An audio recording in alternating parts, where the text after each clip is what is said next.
زندگی کی بھیڑ میں ہم بہت سے چہروں سے ملتے ہیں، کئی رشتے بناتے ہیں اور خود کو بانٹتے چلے جاتے ہیں۔ ہم امید کرتے ہیں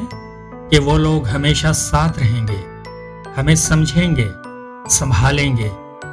لیکن وقت ایک خاموش سچ سکھاتا ہے کہ رشتے بدل جاتے ہیں،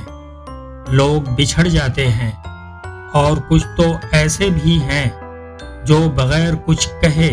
ہمیں چھوڑ دیتے ہیں۔ جب وعدے خاموش ہو جائیں، جب آوازیں سناٹے میں بدل جائیں، اور جب کوئی پاس نہ ہو، تو ایک چہرہ باقی رہ جاتا ہے جو آئینے میں آپ کو دیکھتا ہے، آپ کا اپنا چہرہ۔ اسی لیے خود سے وفا کرنا سیکھیں، اپنے ساتھ کھڑے ہونا سیکھیں، اپنے اندر کی طاقت پر بھروسہ کریں، کیونکہ آخر میں اگر کوئی آپ کے ساتھ ہوتا ہے تو وہ آپ خود ہوتے ہیں، اور شاید بس وہی کافی ہوتا ہے۔